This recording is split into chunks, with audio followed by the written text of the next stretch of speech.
Hi there, my name is Muhammad, and I'm the host of the Reconfigured Podcast, a show that explores the intersection of technology, culture, and society. We bring professionals to talk about their extended experience or discuss about a specific topic that might interest the audience. All of our episodes are available for free with no cost to the general public. Just a quick reminder that we are always on the lookout for interesting guests who can share their unique perspective on the topics we cover, or you can pitch in a new topic to discuss on the pod. Just reach out to us on social media or apply to our available opportunities posted on Polywork. So, welcome to the show. Today I'm with Fadi. Fadi, would you like to introduce yourself? Hello, thank you, Muhammad, for having me on the show. I'm Fadi Boulos. I'm the founder of Supportful, a software engineering staff augmentation company. We work with tech companies, mostly startups, to help them grow their engineering teams with remote engineers from Lebanon. On a personal level, I'm a happy husband and father of 4 children, and I'm based out of Lebanon. Fadi, could you take us through your journey from academia to the helm of Supportful? What were the pivotal moments or decisions that led you from being a PhD candidate to an entrepreneur? How did your academic background prepare you for the challenges of starting and running a tech company? Okay, regarding the academic preparation, I won't start on this because I have a complete vision of overhauling the education system. I don't believe anymore in the education system as it is, whether at the school level or at the university level. But going back to my career, which is a bit atypical, I actually was a computer engineering student at the Lebanese university, and then there was a chance to go to France and pursue a master's degree. And as many Lebanese do, I jumped on the opportunity and so did my master's there. And the master's was quite oriented into research. So the normal next step was going and doing a PhD. So that's what I did. And it was a great experience, but it wasn't for me. I earned the PhD and I enjoyed the 3 years of research. But for my own fulfillment, I had to do something else, something that was more challenging, that was more business oriented, and that involved a lot of networking and communicating with people. So I moved slightly from the very technical side of things to the more business side of things, and eventually was in my last position employed as a business director in a digital agency. And then there was the crisis in Lebanon, and during the crisis, one thing that bothered me a lot was the brain drain that Lebanon was suffering from, and I wanted to do something about it. And then there was this opportunity. uh, I make, sometimes you just make a phone call to a friend that you haven't talked to for years, and actually he said, yeah, you're calling at the right time. We need software engineers, we need remote engineers. And this is how I started Supportful as a side hustle. And then within a year, I said, okay, I have to quit my job and go all in because the potential is good. And I'll be doing great mission, which is to reduce the brain drain and really offer interesting opportunities to young software engineers and keep them in the country. And this is So, how I found myself founding Supportful. And so far, the journey has been great. And maybe one takeaway of this journey is really thinking about what someone likes to do. Maybe I would have spent, all of my life in research. I would have been maybe average, maybe good, but I wouldn't have felt fulfilled. And this is very important for people to feel fulfilled when they work. so we're going to touch on two topics, which were, you think that formal education is no longer critical as it once before? Yeah, definitely. I mean, formal education, uh, to give you, some information, at Supportful, when we advertise a job, we don't even require any degree anymore. because it's more about what you did, not about what you learned. And so formal education as it is, it's really like most of it is providing knowledge which is available, whether on Coursera, Udemy, YouTube, anywhere.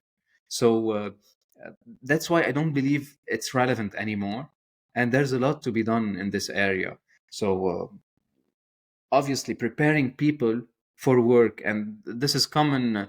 There's almost an idiom in companies that, yeah, this is a fresh grad, so we need to teach him everything, and it shouldn't be this way. I mean, a fresh grad, if he was in a courses that was really relevant, I mean, he should come in, get acquainted with the workplace and with the way of working, and then be operational after a couple of weeks, which is really not the case nowadays. So definitely, formal education needs to be rethought in a manner that is relevant to today's work. And another point that I want to highlight, you said that you started Supportful as a side hustle. What were the significant challenges you faced in the early days of Supportful? How did you address those challenges in terms, let's say, in funding or team building or marketing? What advice Yeah. would you give to aspiring entrepreneurs based on this experience if they want to start something? So, when I started Supportful, it was 2021. It was the year of power and internet outages in Lebanon. So, obviously, the challenges that we faced were a bit different from what other startups face in the world. So, this was more of a logistics problem. And so, eventually, we figured out a way that we're no remote company. So, we made sure that everyone had the means to get an alternative power supply and internet connection. But in the more, on the more financial part, we are a services company, so we don't really need a big capital to start. So it's a service that you start selling from day one, and therefore more or less you're profitable from the early days. And this is what's good about selling a service.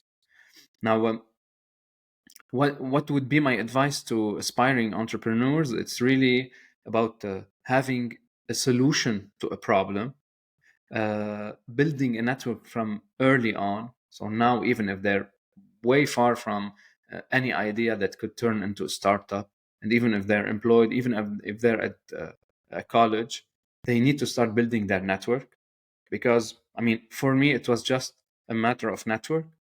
I remembered a conversation with a friend that we had years ago, and then I said, okay, why I don't call him and just see if things have changed for them and they're interested in software engineering outsourcing.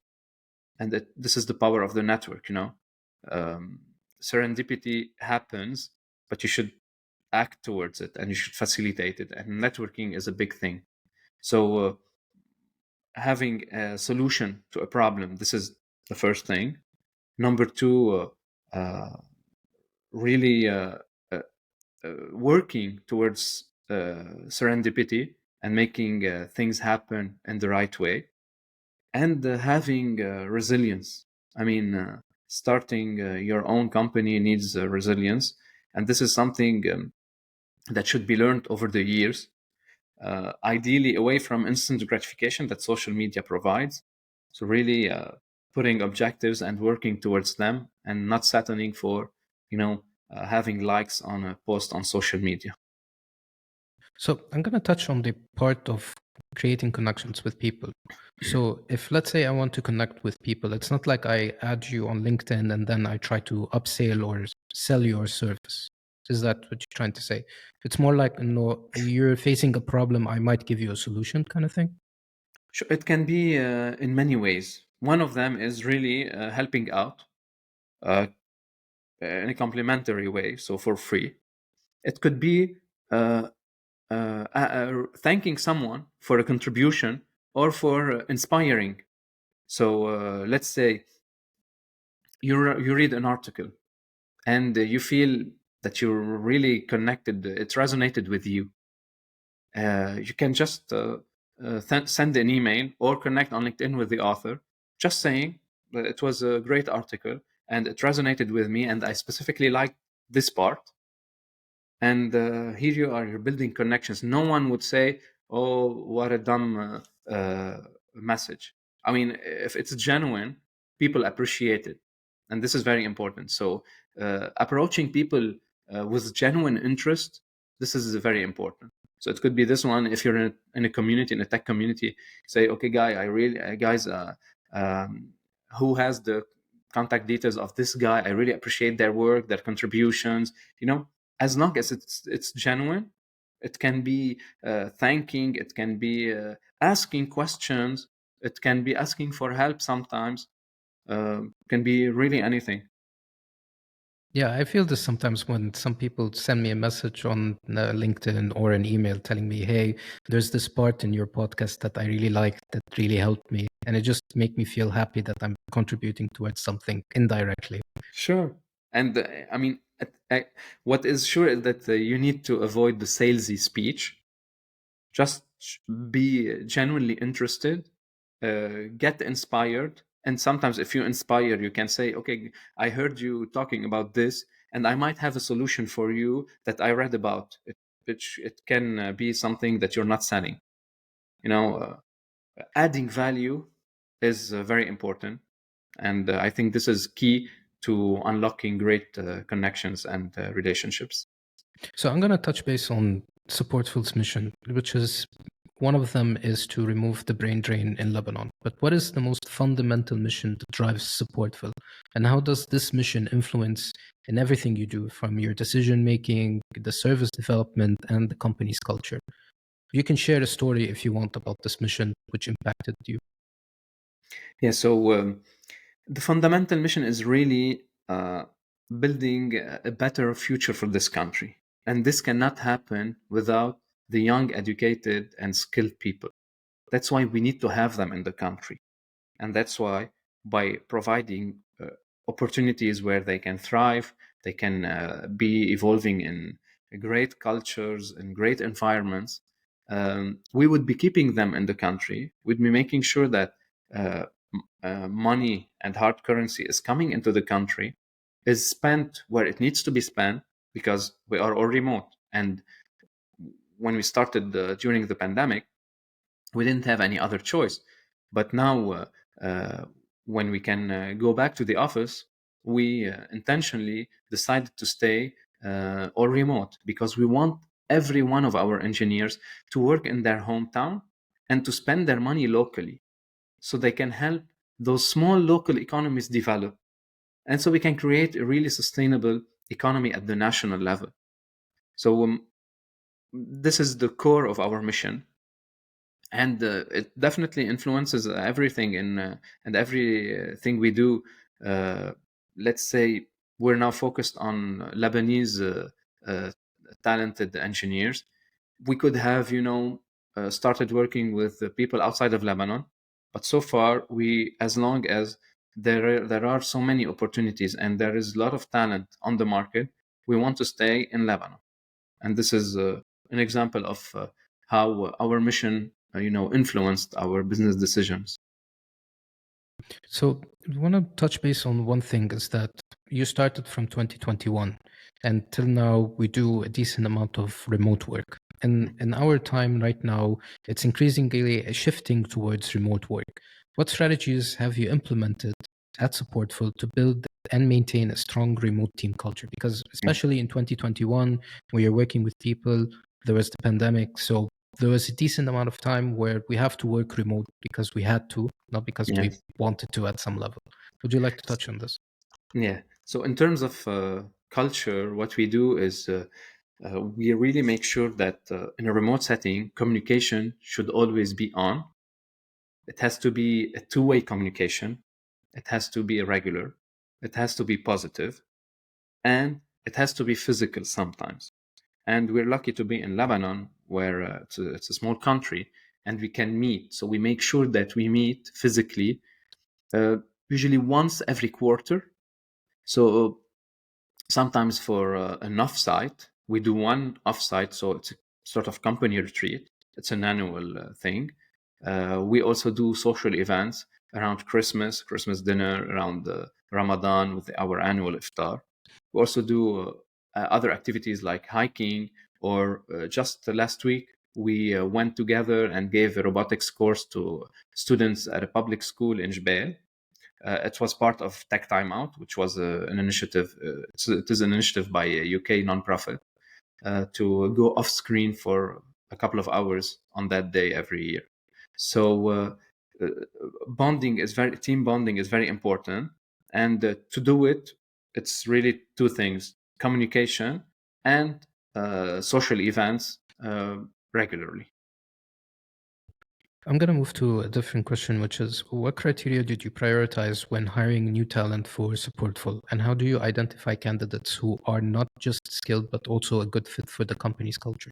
So, back with the company's culture, which is you want to foster a very good culture for the people to stay, but what do you do when you want to hire someone? Yeah, sure. So beyond the technical skills and the communication skills, we focus very much on uh, three, character traits, which are humility, honesty, and having a growth mindset.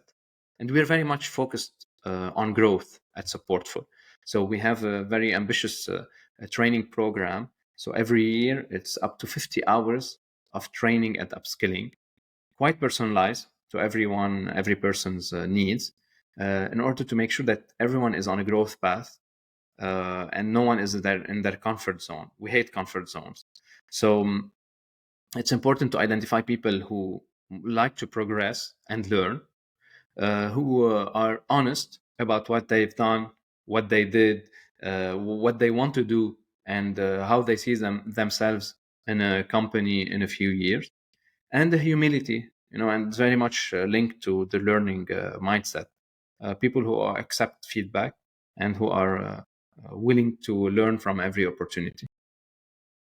So, you mentioned about giving a workshop at a school in Jbel, right? Which is something you want to give back to the community.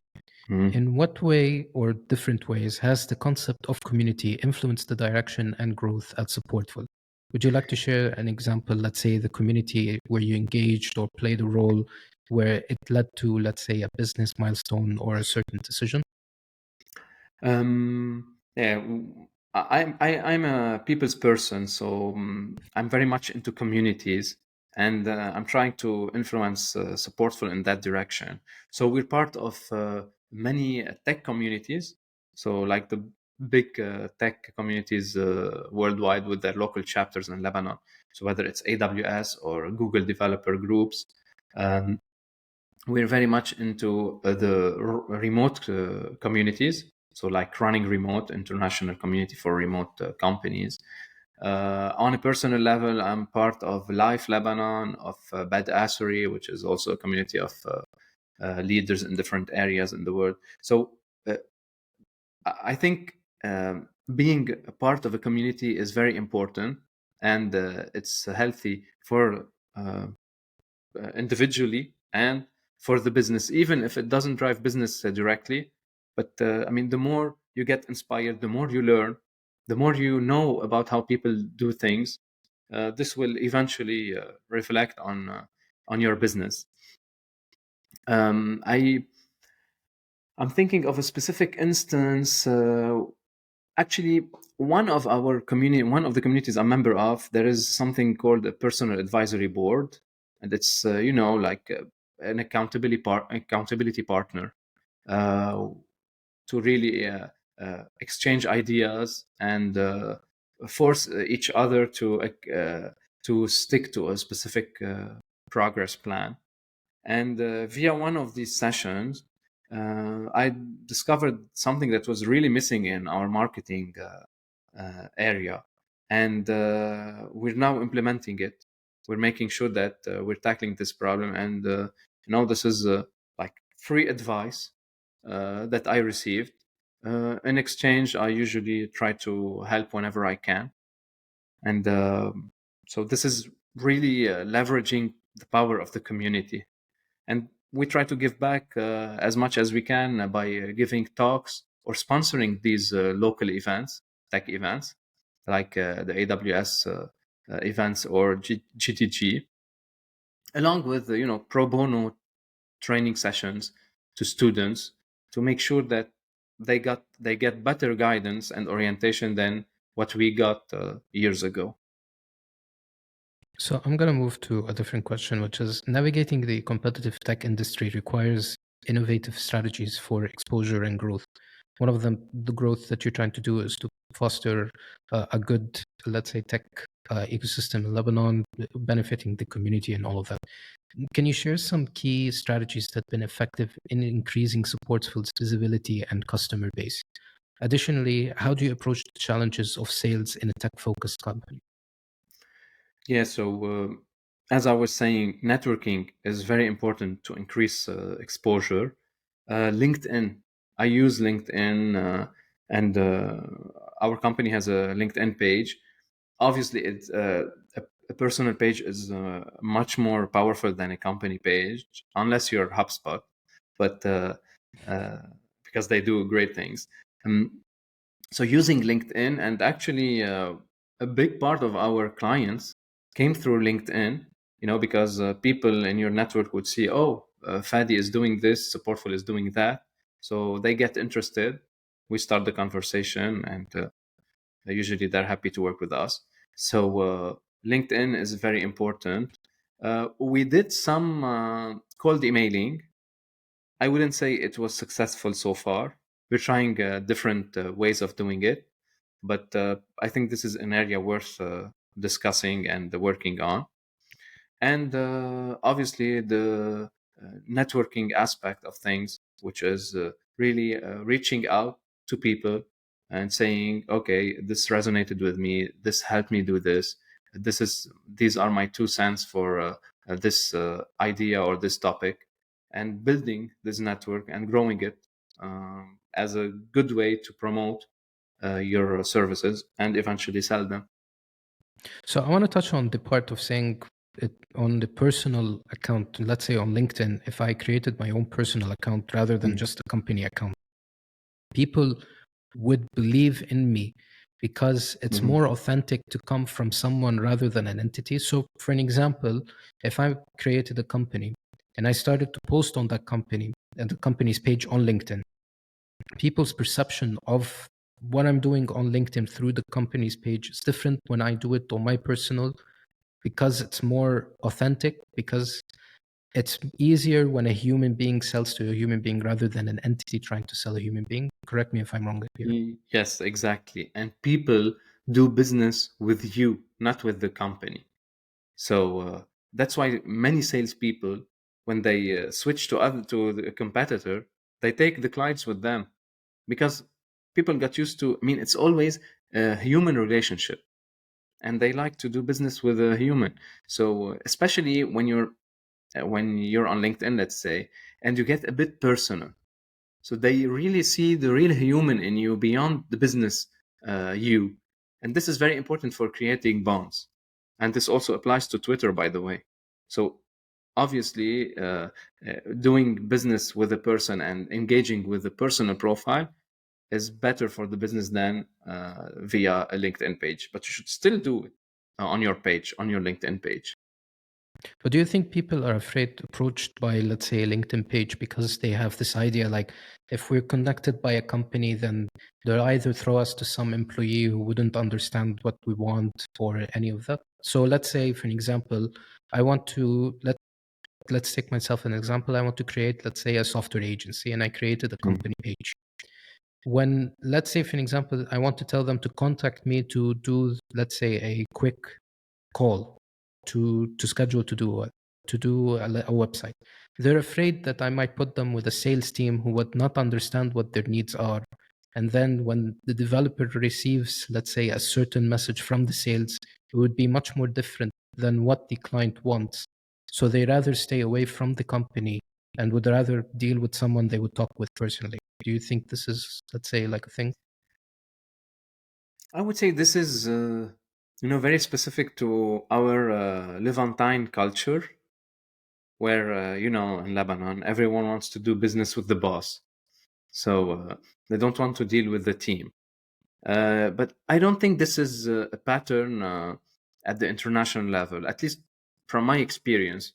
Uh, yeah, if you got an automated message from the public figure that represents the company, you would want to engage with them. But if from the beginning they are honest, they say, okay, my someone from my team would get in touch with you and schedule a call with someone from my team. I mean, people understand that no one person can do 20 calls every day with 20 different clients, so especially if they're running the show. So I wouldn't say that this is a showstopper for people, but it's really engaging. So it could be the first engagement with the person, with the leader at the company, and then when you are engaged with them, they would refer you to someone else, which usually people don't mind. So I'm going to move to a different question, which is from your extensive experience in pre-sales and project management, how important is it to balance technical knowledge and sales? How does this balance contribute to a successful business development and client relationship? Yeah, I've always said that having a technical background is very important in sales. You know, mm, if you have a good sales skills and you have a technical background, you're a rock star because you really understand how systems work. And when a client starts telling you about their problem, you, if you have this engineering background, you're trying to really come up with the solution, not right away trying to sell them something. So I think it's very important, especially if you're selling a technical solution, to have a technical background, but obviously you need to have the sales skills. So it's a good combination, and sometimes you can bring value to the client even without selling them today. It might create trust for a relationship that will probably be fruitful in a year or two. But this is also part of the game, long-term relationships. So as long as you know what you're talking about, because you have this technical background, not just the technical know-how from the briefing that you got at the company, I think it's really a real asset. Or, or to actually put it much more simpler, if let's say I understand what the client wants and I'm able to implement it technically the way that it should be. So if let's say you told me a certain task, the client will not gonna get into details. I want to achieve X.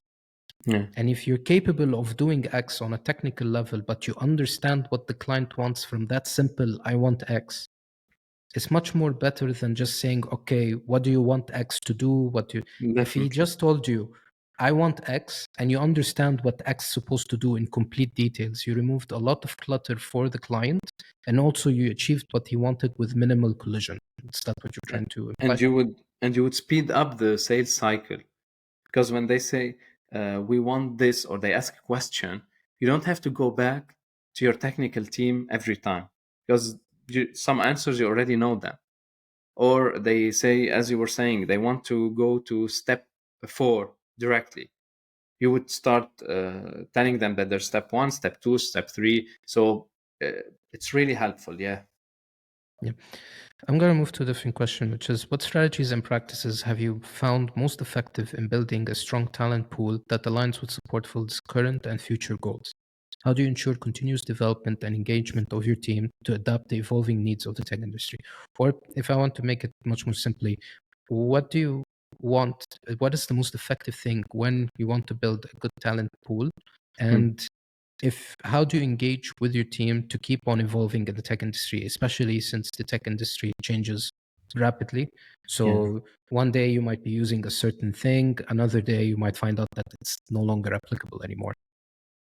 Yeah, it's funny because this question is very relevant in the era of ChatGPT. Stack Overflow was king before ChatGPT. It still is, but obviously it lost some of its momentum. And one of the good channels to get the top talent in tech is Stack Overflow. So what we did to build our talent pool was really to go into conventional places like GitHub, Stack Overflow, Reddit. This is where we went to see if there are talents that are not traditionally quite active on LinkedIn or even present. Software engineers are not your typical population, and therefore what works for other people doesn't work for them, doesn't necessarily work for them. So uh, these what I call them talent hubs are great ways to start your search and building your talent pool. Tech events are a very important thing. This is where tech people hang out. This is where they add value. This is where they get value. So you need to be there. You need to approach them. Boot camps are very important, and they are a good, let's say, platform for top talent, but which is still junior. So you have to have this learning mindset and be able to cater for these entry level or junior people who could prove to be A players in a few years. Referrals are not to be underestimated. So when you approach a software engineer and they're not a fit for this current position, it's always easy to ask them for a referral if they know someone who could be a fit. And this really brings on good talent because good software engineers hang out together. And all of this should be done. This is something very important. It should be done with genuine interest, like in building your network.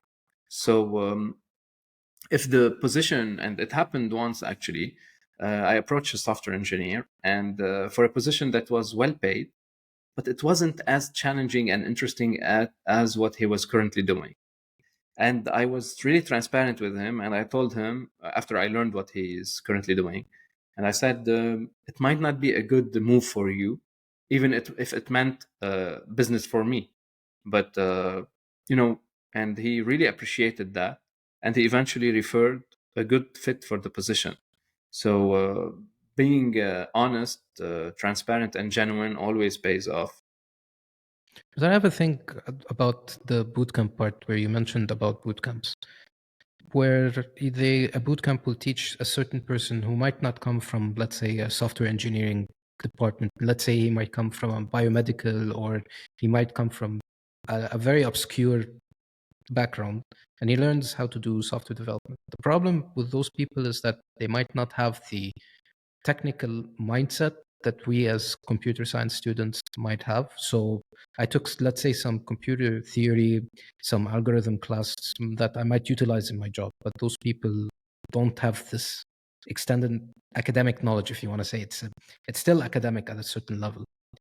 How would I want to deal with someone who I know who's not a technical person, but he knows how to do this certain thing?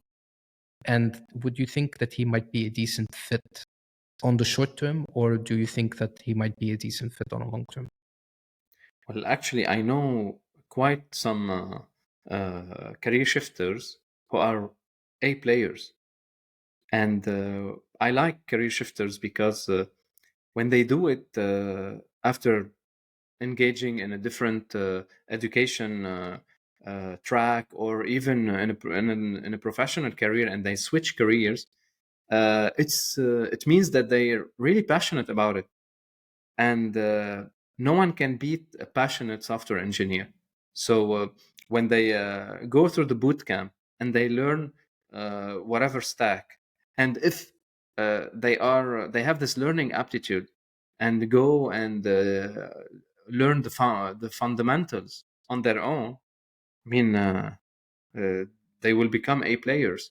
And I know at least three or four career shifters who are doing great jobs, like a civil engineer who's now a team lead in a tech company in Japan, or an electrical engineer who reconverted into software engineering. He's doing very well. So I don't mind at all. It might be hard for some people, but if you see the potential, and if you believe in them, and if you invest in them, they might become A players. But do you think that some of them are just doing it for the incentive, the money incentive behind it, since software development is a well-paying industry, if you want to say? Like some people would say, like, okay, I studied this major, things didn't work out, so let me go to a boot camp, learn, get a job that's well paid than just being doing nothing. Hmm. Yeah, well, obviously there are people who do it, but you can identify them in the interview, or by asking the right questions, like what additional effort they did beyond what was required in the boot camp. What did they do since they graduated from the boot camp? If you see a real interest or passion, you can't be wrong. But if you notice that, yeah, probably they did it just for the sake of doing it, like earning any bachelor's degree, you would identify those people. Yeah, I'm gonna shift to a different question, which is how was your experience in different cultures and business environments, let's say in France and Lebanon, shaped your perspective as a founder and leader? Are there any particular lessons or challenges or certain advantages you got when being in a diverse setting? Yeah, it's an interesting question.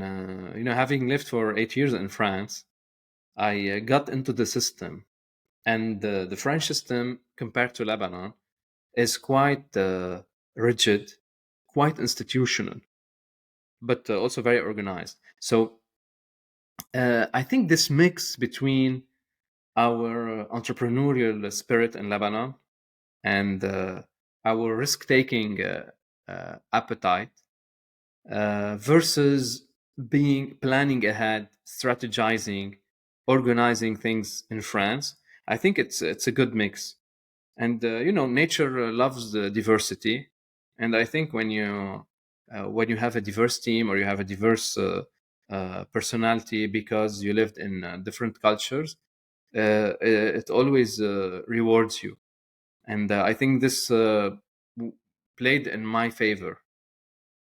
So you're able to cater the Levant aspect and you can cater the, let's say, European aspect where you can understand the rigidness of the European system and you can understand the certain, let's say, comfortness of the Levant or certain aspects from the Levant areas or the Arab countries, for an example.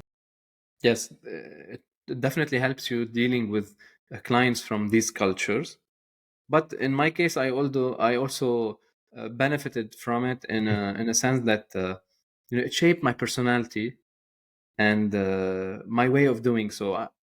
I hope I took the best of both worlds. Yeah.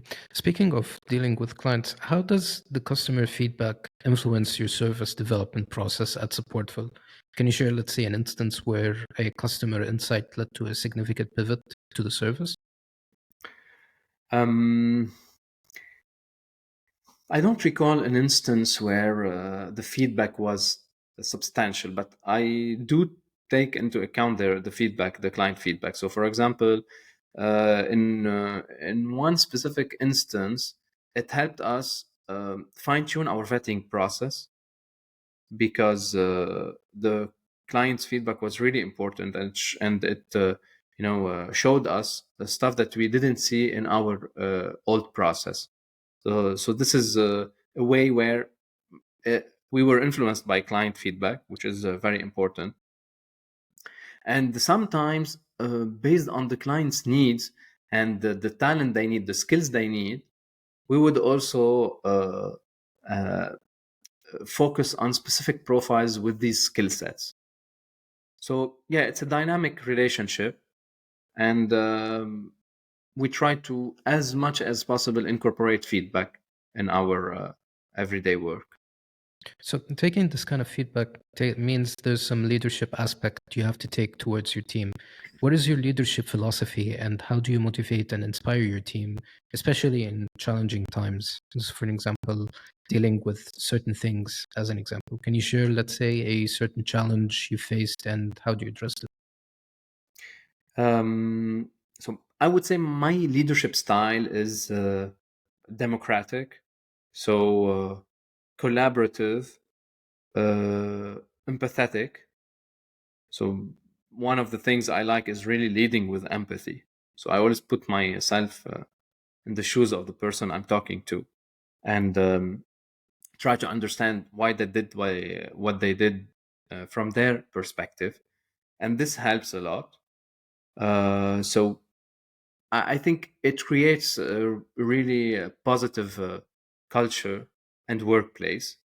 And in our region, our culture, um, it's hard to find balance between being autocratic and democratic.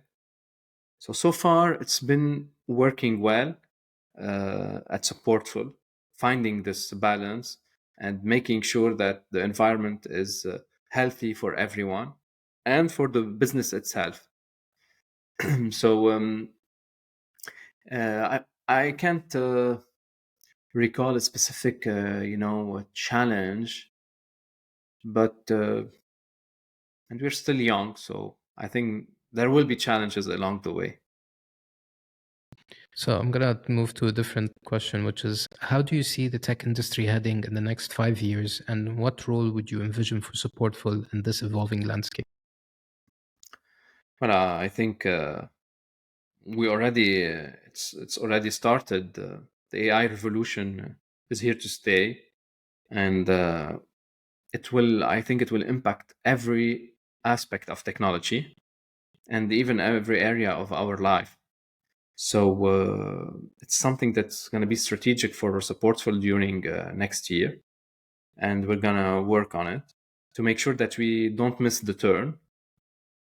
And I think what's interesting in this area is in AI is that for the first time in a research topic, scientific topic, companies are way ahead of academic institutions, which is usually the case. So academia starts the research and then private companies implement.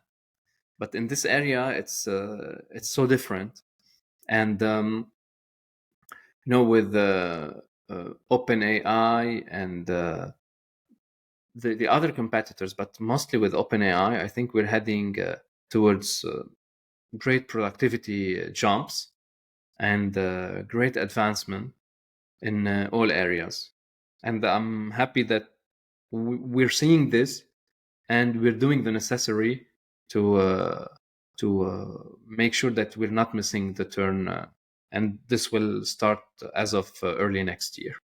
But do you think when, let's say, certain artificial intelligence reaches to the general intelligence or AGI, which is known as, it will get rid of certain things or certain tasks that we usually do? But do you think that will negatively affect you in a certain way?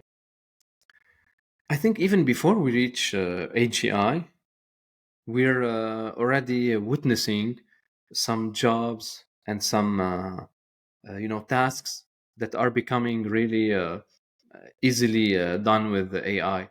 Yesterday, no later than yesterday, I tried Microsoft Designer. Not sure if you tried it. No, I haven't Uh, tried it yet. yeah, so it was announced by Satya Nadella, and he provided the link. If you have a Microsoft account, you can use it. And I started playing around with it, and it's so powerful.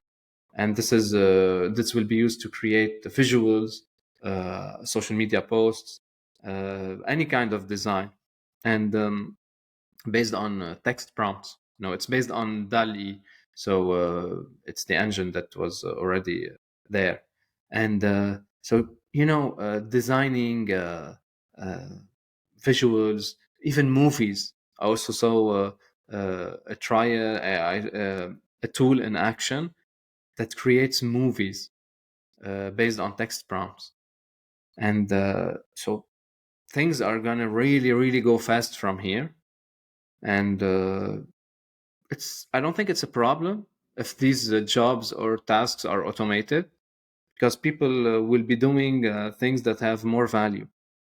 Now, when you have AGI, things will be different, and there's a big debate about how close are we to AGI. With Meta's chief AI scientist Yann LeCun saying that we're not even close, while the OpenAI guys are working hard towards delivering AGI very soon in the coming years. Um, this is where I get a bit worried from the lack of regulation around this.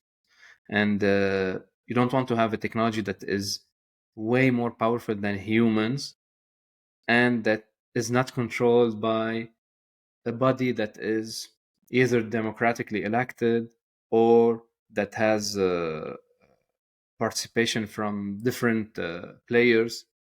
So it's a philosophical question, but yeah, obviously AGI needs to be approached in a careful and non-commercial manner. But here's the thing, when you say we want to do regulations, the first person who approaches the first gets to put the regulations on defining what's right and what's wrong.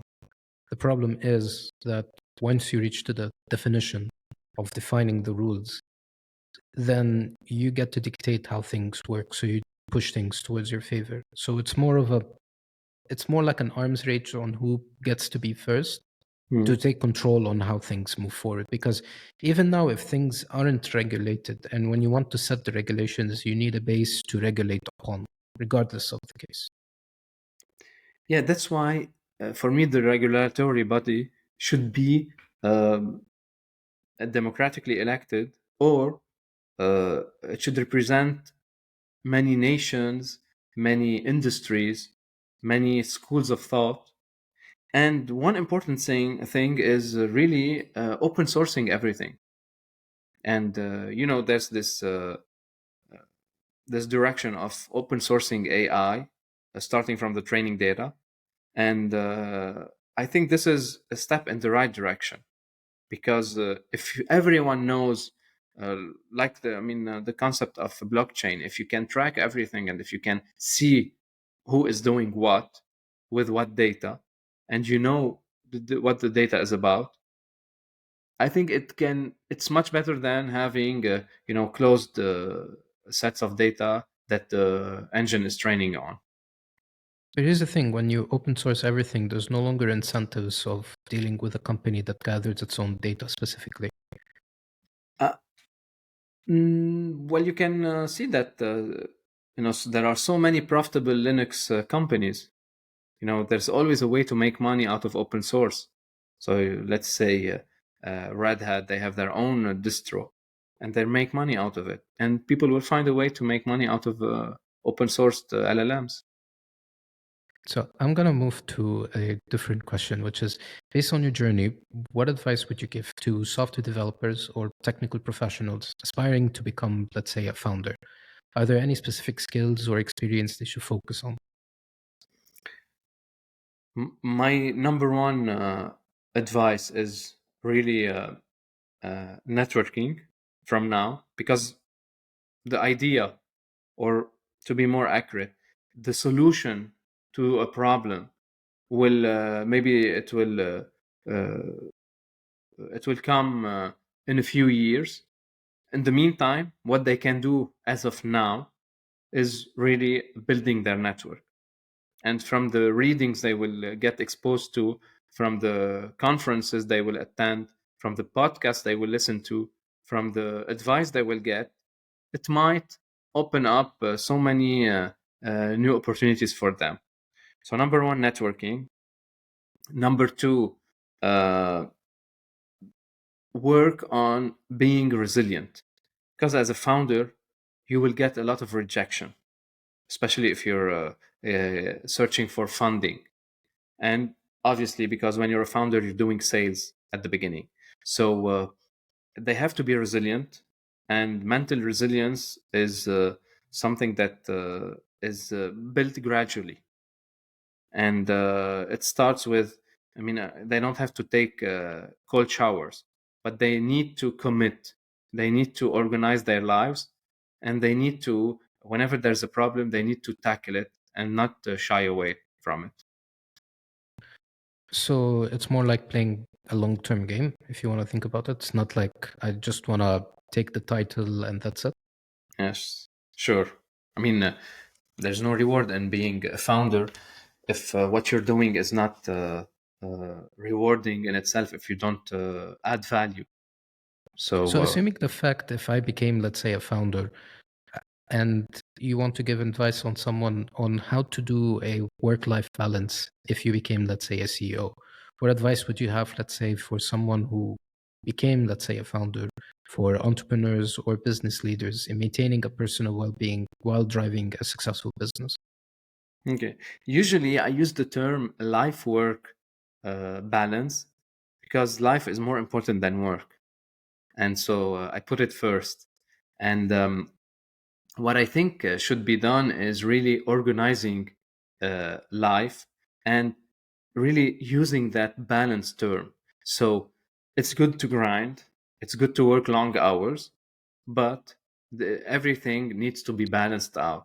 So let's say you have a product release in 2 weeks, and you have a very tough 2 weeks. This is normal, but once you're done, you should rest, you should take a break, and you should go back to the normal. So the normal for some people could be 10 hours of work a day. If they don't mind, no problem. But the other 14 hours left, they should be well spent. So it could be getting at least 7 to 8 hours of sleep. It could be exercising. It could be doing something playful. It could be if they're married, and it should be attending to the needs of their families. And you know, the one saying I like is that when you work a lot and you do overtime, the only one who will notice this in 10 years down the road are your children. No one will Yeah, remember this. I saw a tweet that says the one of the main purposes, that's one of a big investor. He wrote that one of the greatest moves that he has was being a parent, because you know what things to prioritize and to focus on. And it is Yes. when you have a kid and you realize that every decision you do reflects on them, you start to take certain steps because you don't want to hurt them than hurting yourself. Like, you could take long hours, you can not sleep for certain days, you could do whatever you want. But let's say missing that football match or not attending, let's say, career day or family day at school will affect the kid much more than just saying, I want to maximize 1 2 hours. Sure, sure. Definitely agree. And I mean, I'm assuming typical startup founders are single, young. I mean, I was late about my startup at 38, but typically when you're single and you're young, it's better to spend long hours working than doing the wrong things. But here's the thing: you're not you didn't enter old. It's just that you entered at the right time that you thought it's the right time to do it. So there's no right age for it. So if you're entering when you're a young age, it doesn't matter if you're entering also on an older age. Definitely. It's just that I mean, I don't fit in the on the curve. I'm in the 10% or 20%. But typically, yeah, I mean, the curve is obviously in favor of young people, but doesn't mean that what people build at a later age is not successful. And I mean, the biggest example is the founder of KFC, who founded KFC at the age of 63. So there's no age for being an entrepreneur. So I always end the podcast with a mental health question, something that I always do. Have you ever faced burnout or imposter syndrome? And if you did, then what do you do to resolve towards these issues? Well, I wouldn't say I faced burnout or imposter syndrome. Maybe some slight imposter syndrome, not in my current role, but previously in one of my previous jobs. Because as I told you, I hate comfort zones. So every time I was switching jobs, it was to a new position. It was never for the same position. And yeah, so you sometimes face this feeling where you think that, yeah, I might not be fit for the job. But whenever I face these thoughts, I just I don't write down the problems, but it's like I'm writing them down in my head, and I just start tackling them one by one. So, what am I worried about? That meeting and this topic that I'm not very familiar with. Okay, my plan is to study this thing learn more about it, and be ready for the meeting. What am I worried about? Facing my manager because the results were not up to the expectations. Okay, so why the results were not up to the expectations? I should assume responsibility for my failures. I should make sure that there are learnings and show my manager that I learned the lesson, and here's my approach for the next quarter where I will meet my KPIs. So it's really about tackling the problem and going head on and facing it and making sure it's not, on the back burner, teasing you from time to time. I usually write them in a journal. So now I'm on journal 14. I write all my issues down. It's just easier for me to have a stack of proof on Definitely. what I did and to just not say I wasn't able to do it. I face sometimes some burnout and imposter. I face burnout quite more than imposter syndrome. Imposter syndrome, after learning how to journal, I just have a stack of proof to prove who I am or to prove what I'm doing.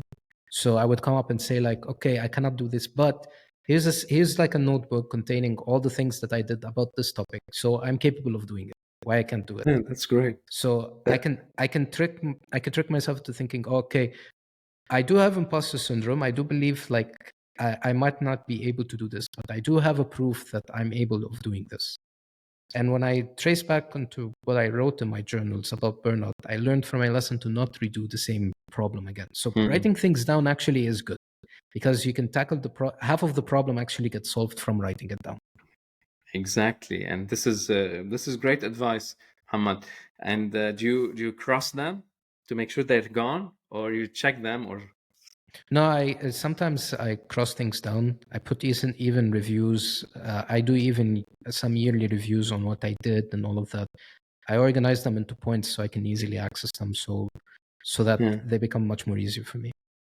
Speaking about reviews, I do a monthly review about all the aspects of my life. So personal, professional, family, relationships, and spirituality.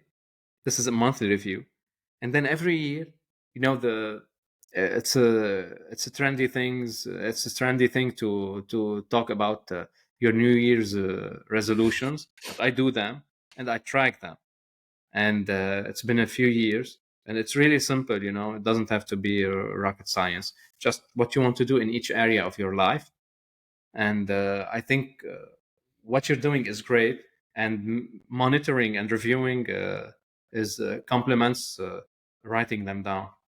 I stopped doing New Year's resolutions, to be honest. Why? You trick yourself into putting a benchmark that you need to achieve. The But if thing you is, if I'm going to give you a good example, I used to read for 3 years, 52 books a year. I never Wow, skipped. That's almost a book a week. This year, it's a lot. I read 26, which is half. And the reason why I always say every single year I need to read 52 books, which is part of the New Year's resolution. You say to yourself, I'm going to head to the gym, I'm going to do this and all of that. The point when you read 52 books is that you want to claim to other people that you are an intellectual. You come to here, I read 52 books. The long-term game is to actually be an intellectual who reads books, who enjoys reading, not I want to be a 52 book per year reader. So the New Year's resolution of I want to go to the gym, actually it's about playing the long-term game. I want to be a very fit person. So I don't come up and write, I want to go to the gym and that's it. This is my New Year's resolution, because I can go to the gym for 1 month, cross it out and say, okay, I did it and I don't have to continue. Definitely. In the New Year's resolution, just play on a very short-term game or a limited game or sense a benchmark. If you haven't achieved it, then you're a failure. That's the problem. Yeah. Otherwise, when you want to play a long-term game, so let's say I want to be an intellectual, I know it's not going to take me 1 year. It might take me several years to do it, but I'm willing to take the first step towards playing the long-term game. So I would sit down and read. If I achieve 10 books, I don't have any issues. If I achieve 20, that's good. If I achieved 30, that's great. But if, let's say, next year, I got, let's say, some issues or certain things that made me unable to do 30, and I read 20, I'm still someone who's reading. I didn't do 30, but I'm still the intellectual that I am. I'm still playing the game. I didn't stop. That's the thing. But when I put New Year's I resolution totally and agree. when I say a New Year's resolution, when I say I'm going to read 30, and then let's say you read 25, you come up and you say, I'm 5 books short, I'm not good. You reach a position that you start using them as ammunition against you rather than being something that's good for you. Okay, so yeah, I hear where you're coming from, and it's definitely true. The thing is that my New Year's resolutions are resolutions that last for a lifetime. So it's mostly about bad habits that I want to stop or good habits that I want to acquire.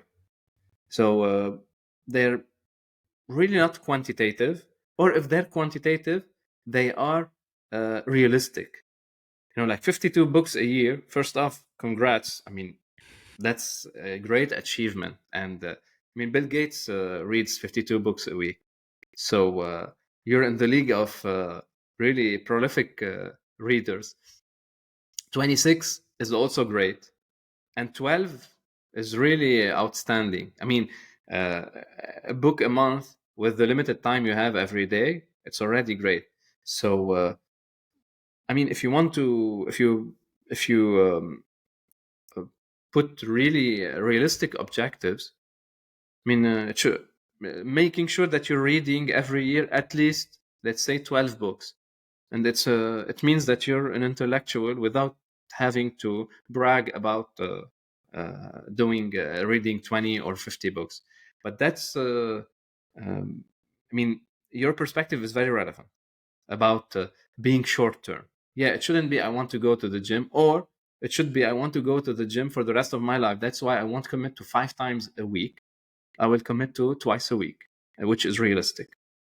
It's more playing the long-term game. It's just that.